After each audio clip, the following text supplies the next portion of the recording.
I just watched Superman, and today I'm going to tell you what I thought about it. This review is going to be completely spoiler-free. I am not going to be getting into specifics of the movie, and I'm not going to be spoiling things for you. So without further ado, let's get straight into the review.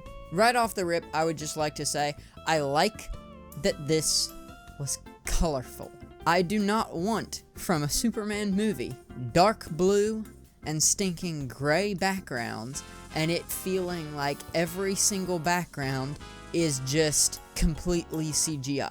Yes, that is a slight dig at Man of Steel. That is probably my biggest complaint about Man of Steel, is that it feels like every background of that is CGI. Now, don't get me wrong, CGI backgrounds are prevalent in this movie, but it feels like they're actually on location a lot of the time. It's either really, really good CGI that doesn't just look like a CGI slop background, or it's actually on location filming, which I appreciate. I don't know which one is the case, but nevertheless, this didn't feel, it felt like a world, not a soundstage. I like the story of this movie a lot.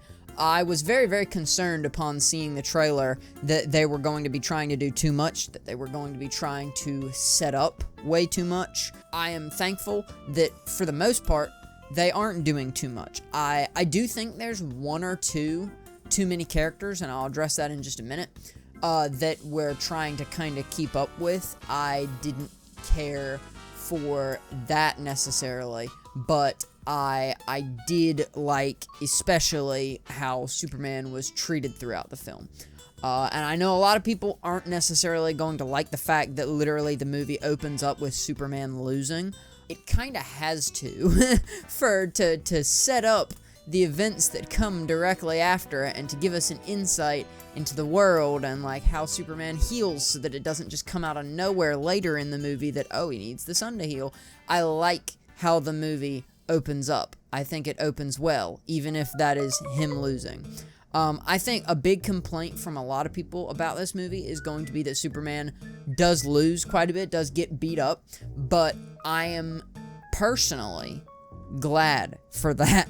If Superman won every single battle easily, no questions asked, this wouldn't be an entertaining movie. If Superman went toe-to-toe with someone else with superpowers and won every single time, no problem, then guess what? It would be a boring movie. And this movie was far from boring. It held my attention the whole time. At no point was I like, okay, that was really stupid or anything. It was just really good to me. As far as the story goes, there is one moment about probably halfway through the movie where there is a little much going on. They kind of jump back and forth between, I think, 2 or 3 different things, and that is a little bit aggravating because it is a little hard to keep track of, 3 things happening all at once. And that is, again, where I say that the 2 characters, specifically, I want to talk about the Justice Gang for a minute. Now, if you've seen the trailers, you are aware that Green Lantern and Hawkgirl and Mr. Terrific are in this movie. I think 2 of them, which, I don't know, it's difficult. Because, see, this is my own personal opinion. I think they should have cut Green Lantern. I think they should have cut Hawkgirl. Because neither of them add very much. They're kind of both just funny people. Mr. Terrific actually has bearing on the plot. He needs to be there. I'm glad he was there. He was an interesting character that before this movie I knew legitimately nothing about.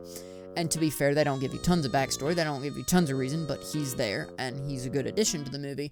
So, I guess it would be kind of weird for him to just kind of solo walk up out of nowhere, but he could have been like, I'm from the Justice Gang, or we know they're all going towards we know that they're going to be building towards the Justice League. Let's get real here for a minute. But, I don't know, I feel like Green Lantern was very much just comedic relief, which there was already enough of that in the movie. There were some very, very funny lines. I really appreciated that this movie, some of the jokes did fall flat, like some of them, to be fair, did not land, but some of them were, like, really, really funny. Obviously, that wasn't the case with every single joke, but I think it's a little bit toned back from the humor of Guardians of the Galaxy. I do think that they needed to let emotional moments breathe just a little bit more. I think they tried to make emotional moments funny. Like there's one bit towards the end of the movie where a conversation, I'm not going to spoil anything, a conversation between two characters is just, they let it breathe, and it's a great scene. It's really, really good.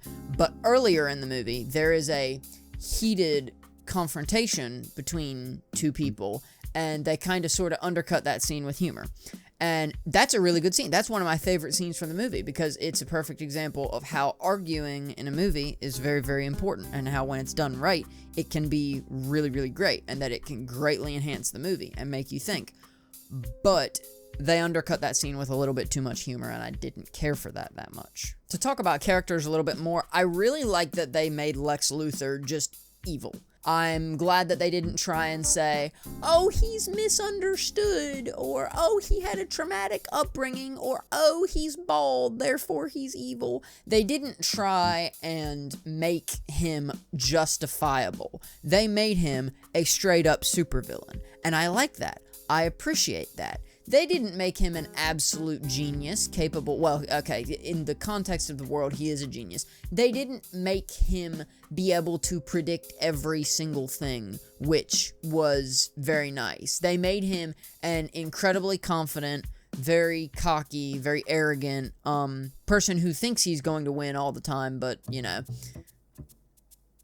I almost got into spoilers, but I'm not going to. They didn't try to make him reasonable. They didn't try to give him much of a reason. He kind of gives a reason at one point, and it makes sense, but it's not like a sympathetic reason necessarily to care for him or justify what he's done in the movie so far. Also, last thing about characters, I really liked Krypto in this movie, and I'm aware that they probably partially did that for merchandising reasons, but the fact that Krypto wasn't just there to look cute, like he actually had bearing on the story, he actually influences the stories multiple times, he actually helps Superman fight a couple times, it was really, really cool to see. I appreciated that. I'm glad Krypto, they didn't overuse him too much. That is something I was worried about. I saw him in so much of the marketing, I was like, oh, well, great, this is gonna stinking be a buddy cop movie, but Krypto is one of the buddies.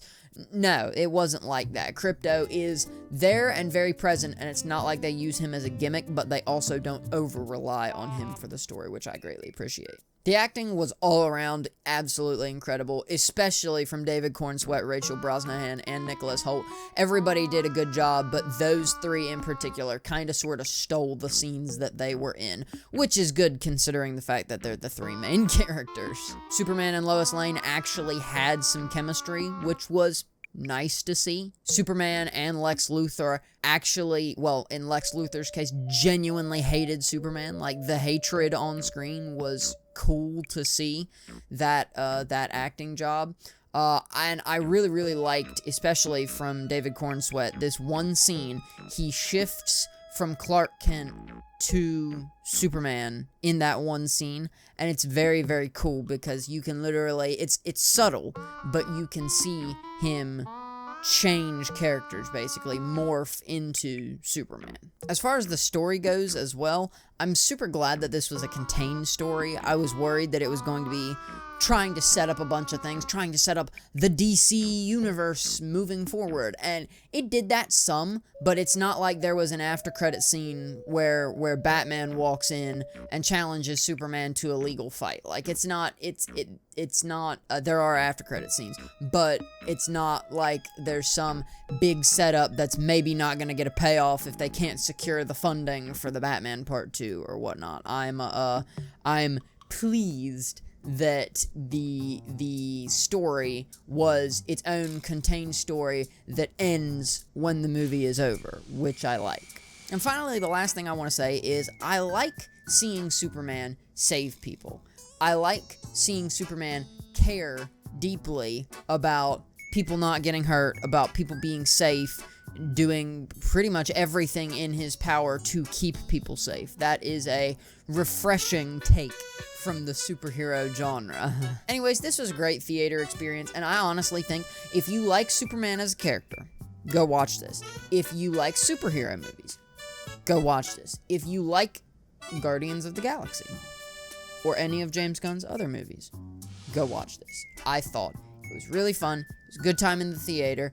It wasn't perfect, I would like to clarify. I am talking a lot of good about this movie. It was not perfect, and I aired some of my grievances with it in this review, but I thought it was good, I thought it was a fun time, and I think it's a very good starting point for the DCU moving forward. Anyways, that's going to do it for this review. If you have seen Superman, please let me know your thoughts on it in the comment section down below. Try to keep it spoiler-free. I don't want people to get the movie spoiled by my comment section. I'll make a more spoilery review or discussion video sometime in the next week or two. Thank you all so much for watching. My name is Movie Boy here with 1 Minute Movies, and you can check out another video right here if you want that YouTube thinks you'll like, and you can check out another movie review of mine right here.